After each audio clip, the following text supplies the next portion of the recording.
Viewers, welcome to our program on immigration and public affairs. I am your immigration attorney Michael Fulwani, and once again we have with us Attorney David Markman. David, welcome. Thank you so much, Michael.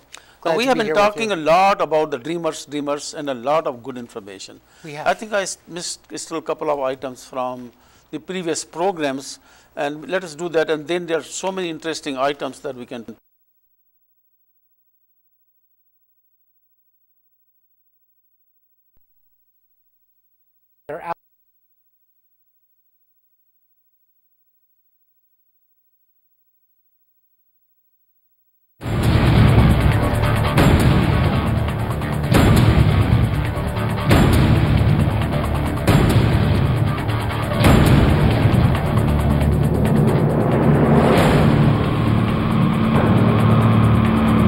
Viewers, welcome to our program on immigration and public affairs.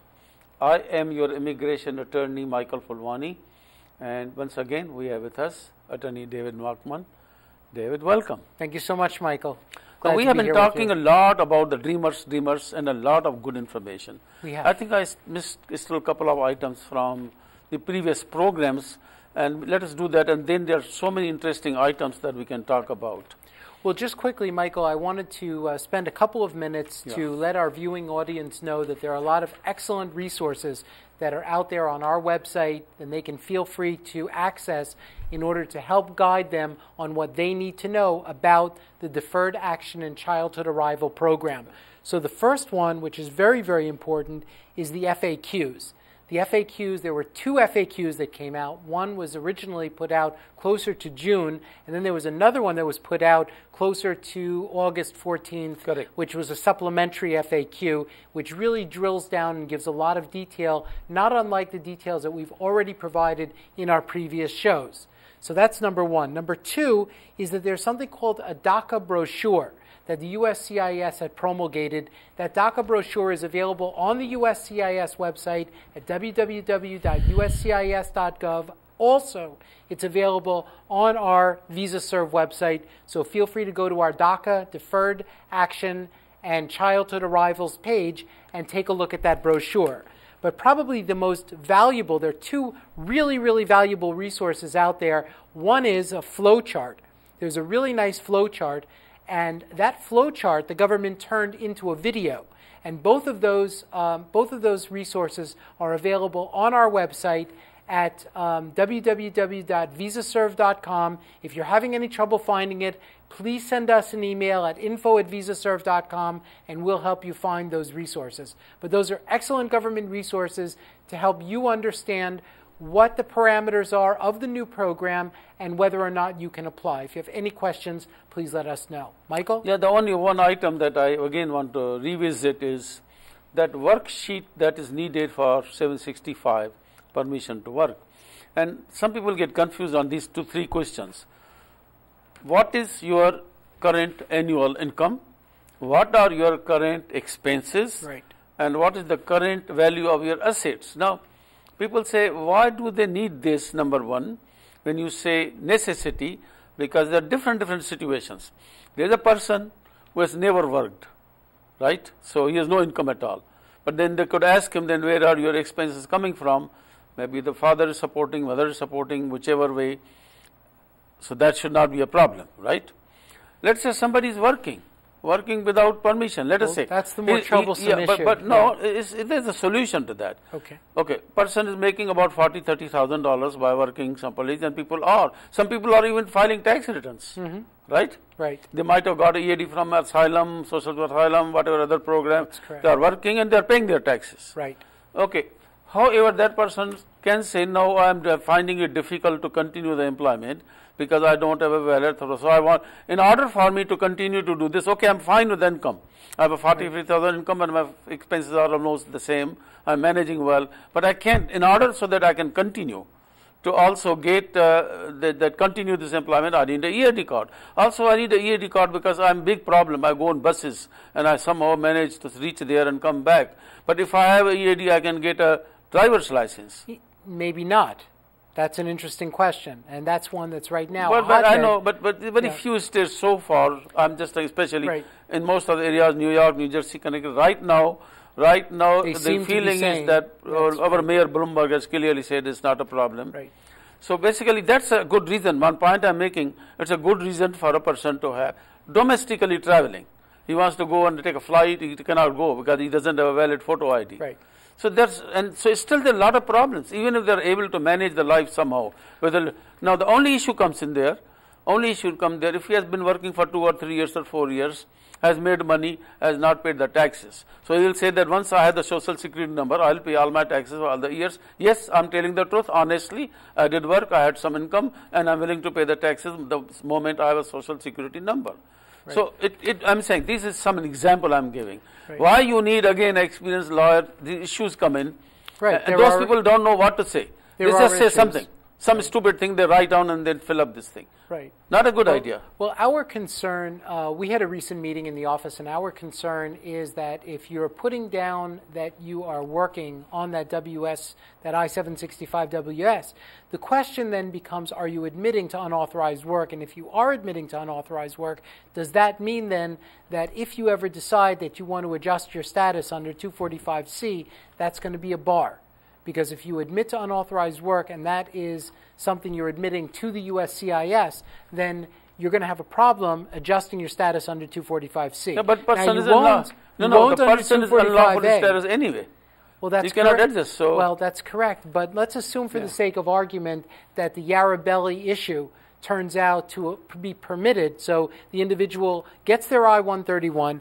Under Yarrabelli, they leave the United States, they come back in as a parolee, and they are in fact able in some way, shape, or form to possibly file for adjustment under 245C. Then what happens? If they've admitted to unauthorized employment, then of course there's a bar. Yeah, however, under 245A, of course you won't have that problem. But again, as Michael said before, it's very, very important to have the right counsel review these detailed issues to make sure that there are not any things that are going to come up that could potentially haunt you in the future. Yeah, I mean, there's some kind of problems like this could take place. But at the same time, we don't want to lie. If the person is working, he has to tell the truth. That's correct. And understand the consequences maybe. But if he has to get like a scale here, David, to scale. Right. One side he has got some problems coming, other side the benefits coming in. Absolutely. He says I can deal with problems whenever that happens. And if he doesn't see any other way of getting a green card anyway, other than a CIR, but there are people waiting in for years for the CIR to pass. That's right. So basically, I think again it's a matter of decision by the applicant. That's exactly right. That's exactly right. And but this issue I just brought up because I see some people calling on this and so questions on that. I thought good idea to give this information. And you're absolutely right, Michael. And the best way for people to make decisions is that as long as they understand what the impact is going to be of the decision, then it's fine for them to make the decision that way. But what's difficult is if they don't understand what the potential impact is. Michael, I just quickly want to talk about driver's license. We brought it up before. Yeah. Because this is a national TV program, it's important to point out that Jan Brewer in Arizona has a proclamation that says that she will not be granting driver's license to DACA beneficiaries. And that was also mimicked in Nebraska, and I believe it also was raised in Texas. So there are issues right now with regard to the ability of individuals, notwithstanding the fact that I-765s will be filed and possibly employment authorization documents granted, that we may have some problems with regard to the driver's license. Now, when you know that, David, that Alaska or Alabama, right? Arizona, some of these states, Nebraska, they have previously come up with some state immigration laws, and the matters went up to the Supreme Court. That's correct. So this, I understand what you are saying, but this could also be challenged in the courts of law in future. That's correct. But I know our people are smart. A lot of people may decide to move on to some other state and live there, and then apply for a driver's license. If that comes to it, that's correct. So there's no one's going to live in Arizona. That's basically even now, a lot of people have already moved out because of that present policies. So that's right. We can deal with those issues. They can deal with. They're smart kids. They know how to deal with those issues. That's right. Well, under that Supreme Court case, Michael, that you referred to regarding Arizona, the determination was made that immigration is a federal law. Exactly. And that the states cannot deal with immigration as a federal issue.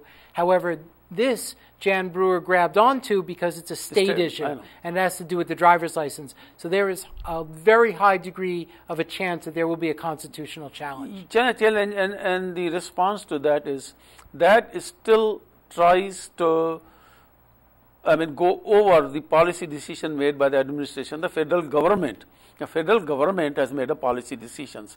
And by virtue of their powers for the immigration law, they had made a policy decision. The question is, can the state law supersede the acts of the administration? And that's the constitutional challenge. The constitutional matter. But, okay. Well, it'll be very interesting to see how it shakes out. We'll deal with it when it comes to that. Exactly. We'll cross that bridge when we get to it. Okay. So beyond these dreamer things, let's just go on to some of the other important points that recently some changes have taken place somewhere in the things. Number one is some of our viewers have some restrictions on covering of the head and all that. So recently there was a memo of the Homeland Security.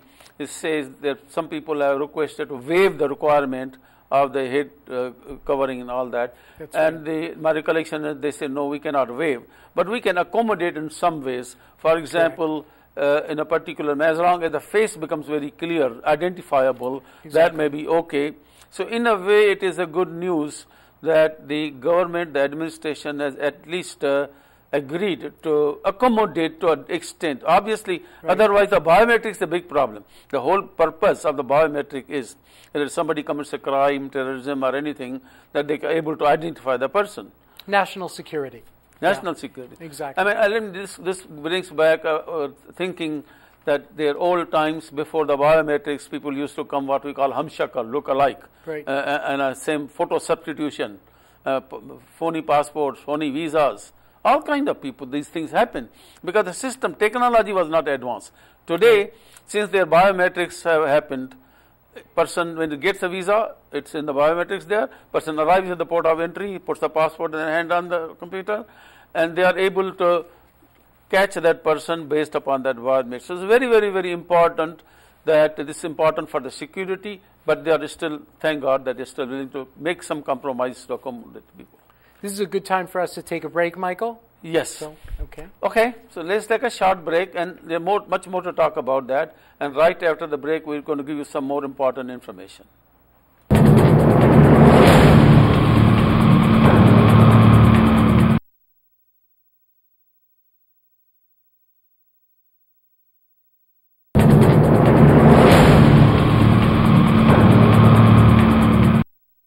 Just before the break, we started giving some valuable information and some recent memorandums that have been issued by the administration, and we are talking about accommodating people who have some religious restrictions, like in our Muslim community, in our Sikh community. The question always comes in about covering the head and all that. Right. So the government, and we say that's a nice thing that has happened. Right. All right, some other changes that we bring to the attention of the people is about the I-20 forms. Remember when a student used to come, they used to put an arrival stamp on I-20s. That's right. And they said they are not going to do that anymore. That's right. Everything is in the system. And earlier we were talking about the improvement in the technology, that today the consuls, the immigration, everybody has all the information, the whole record, everything online. So with the CVs coming in, with the biometrics coming in, they don't think it is no longer necessary. Well, I think you should couple that observation, Michael, also with the fact that now we're going to paperless I-94s and that they are not issuing I-94s. Yeah. So this is a very interesting development, especially in light of our clients who go to the DMV and have to prove that they are in the United States with valid status, because the DMV are used to seeing I-94s. So what's happening right now is that there are all DACs are memorandum that are being sent out by the immigration authorities to the various organizations to let them know what the changes are and to try to implement some type of an optimal way to deal with it. So you are saying the Department of Motor Vehicles can go on the computer, internet, and put in the information and access the information about the particular person. I'm not sure how it's being done, Michael. I think that what they're doing is they're trying to find some quick fixes now, but obviously as things change, there are going to be glitches. People are going to have issues. Students are going to be going to DMV who don't have I-94s. So DMV, they're going to need guidance on what to do. Exactly. So memoranda are out there, and same thing for I-94s. I-94s are not being issued, so people will have entry stamps, hopefully, in their passports, and that the appropriate government and state agencies will be told what to look for. So your mother, your father, any friends are coming from India or Pakistan, Bangladesh, and come home and you say, show me your I-94. There Oh might my not God, be you didn't one. get I-94? That's right. So tell them, don't worry, don't worry. Mr. Fulwani and Mr. Nachman told us there's no more I-94, that is fine. They have all the information in the system, when you came and how long you could stay. Right. So these are some of the things that are very important for them to know. Exactly. Michael, I also want to point out that a recent announcement that was made, which is going to be very relevant to probably all of our viewing audience, is that the I-9 form is going to expire, but the government said to continue to use the current I-9 form. Obviously, every employee in the United States has to fill out an I-9 form. For those of our viewing audience who are employers, make sure that all your employees have I-9 forms on file for you in case ICE comes in and does an audit. So just make sure that you have I-9 forms done in your files. But use the old I-9 forms until such time, because what's going to happen is there's going to be an expiration date, which is the end of August, on that I-9 form. The government is saying, go ahead and continue to use that I-9 form until such time that a new one is promulgated. Other very, very important thing, from time to time people come to us, green card holders applying for citizenship, N-400. And that form has one question. Have you ever registered for the Selective service? Now, they probably, some of them knew and didn't do that. Some of them didn't know anything about it until this time came, the form came. Nobody ever told them about a Selective service. Very, very important. The law says if you are over between the age of 18 and 25, with a U.S. citizen or even a green card holder, you must register for Selective service. Because otherwise you're going to have problems. Number one, when you apply for citizenship, is a big problem. I mean, in some cases we try to convince them that they never knew about that, it was innocent mistake and all that. But why go through the hassles? Register it, definitely do it. There are other reasons. People that go to school, I was told that scholarships, student loans, work study, all these when you go for them, they want to know whether you have a Selective service or not. So it is very, very important that if you are under the age, between the age of 18 and 25, please do that. Another burgeoning issue that I wanted to make everyone, all of our viewing audience aware of, is the diversity lottery. For those of you who qualify and can file in the diversity lottery program, because many of you do, your period of time for the Diversity Visa Lottery 2014 is that will begin on October 2nd, 2012 at 12 noon. And it will continue until Saturday, November 3rd, 2012, also at 12 noon. So for more information about the Diversity Lottery 2014, please feel free to go to our website. You'll find information on the 2014 Diversity Lottery there, or travel.state.gov. That's the Department of State website. The U.S. Department of State is the organization in the United States that's responsible for administering the Diversity Lottery. There is also an excellent video that the U.S. Department of State put together about the program. It's actually an interview between two Department of State officials talking about the nuances of the program and how it's going to be administered this year. I want to talk something about Form I-864, which is an Affidavit of Support. Briefly speaking, this applies on all family preference categories and not employment. So if a petition person is applying for a brother, sister, or any of the husband, wife, one of the requirements is that an affidavit of support is required from the petitioner, the person who filed the petition. Now, in some cases, the petitioner's income is not sufficient, and then the family income can be counted. If the wife's income is there, that can be added. Somebody, brother or sister living with him, that can be added. The total family income should be more than what the poverty guideline says. But if that's not happening, it's possible to have a joint sponsor from some other relative, friend, whoever, who has got a sufficient income to meet the poverty guidelines. That is fine. But that's a general information. The issue here is a question coming from one of our viewers that I did for my brother, and my brother is not behaving properly. So what if I don't support him? Or what if I want to withdraw? So, I mean, not support him. is something that is up to the government, because we have seen not in too many cases the government has filed suits against people who have become a public charge, but they can, because don't forget, this is a legally binding contract between the petitioner and the US government.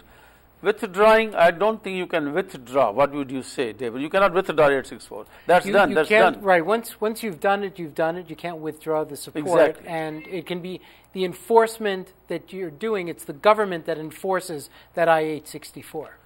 Yeah. I think it looks like we have to take for a short break, and right after the break we can continue further.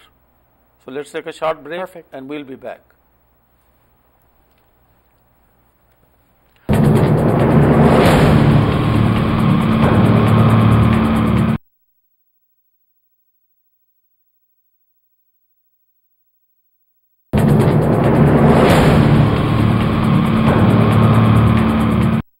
Welcome back, and just before the break we were talking about the Affidavit of Support Form 864, and as we were saying, this is a legally binding contract. But one other thing relating to 864 I have seen is some kind of misunderstanding people have. Let us say a petitioner filed a petition and is in the line and he died. Some people have a wrong impression that under the law some close relative can give the affidavit of support and the case can continue.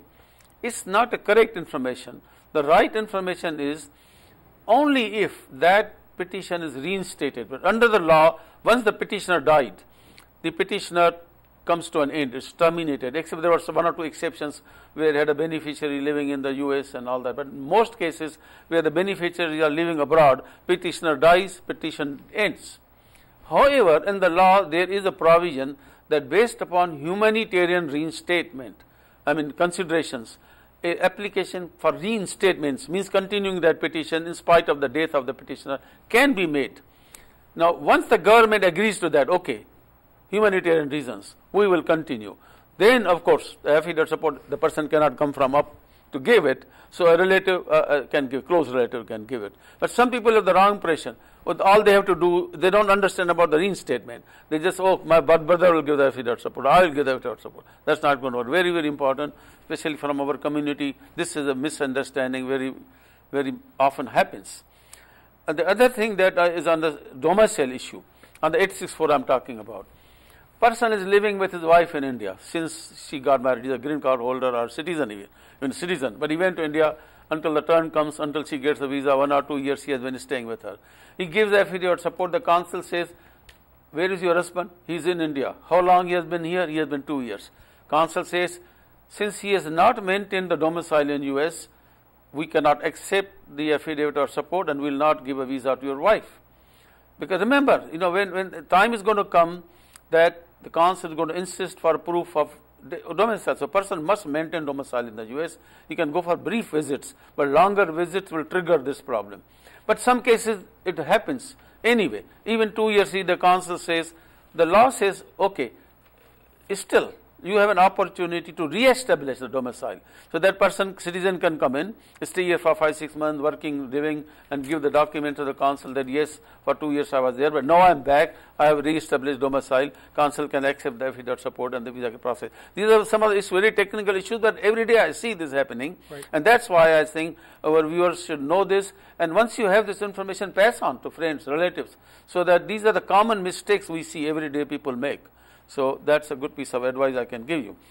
The other thing, Michael, with regard to affidavit of support, I just want to point out the affidavit of support that Michael is talking about, the I-864, is for immigrant visa processing. There's also another affidavit of support, which a lot of people are, some people are using, maybe not. There is an I-134 that's used for non-immigrant visa processing. That's a little different. That's not a legally binding contract or document. And it is not necessarily, David, yes.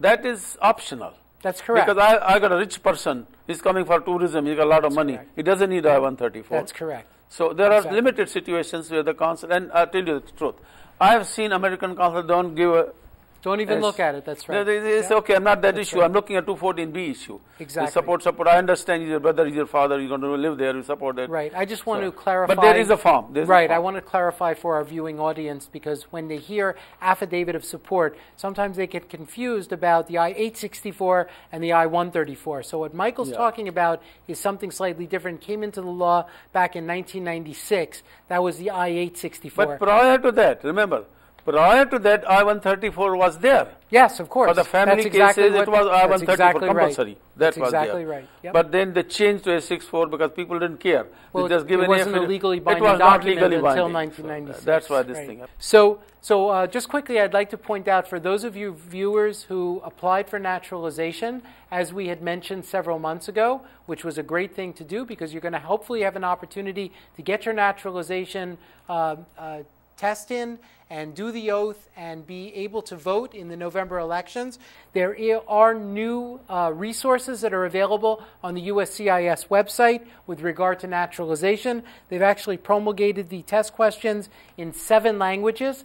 Unfortunately, none of those languages are Indian languages, but we're going to start working on that. Hopefully that will happen soon, but hopefully those questions will be of further assistance to you to help you study for the exam. And the good news is that the Immigration Service in most of the places is completing the processing of citizenship within 3 to 4 months or maximum 6 months. Exactly. So you have a very good chance. Go apply as soon as you can. If you are a green card holder, hopefully before the elections you will become a citizen, and then you can vote for the most favorite president, or the senator or the congressman. Thank you very much, David, for being with us, and thank all of you for watching the program. Please keep watching us every Saturday at 1 p.m. only on TV Asia. Thank you very much.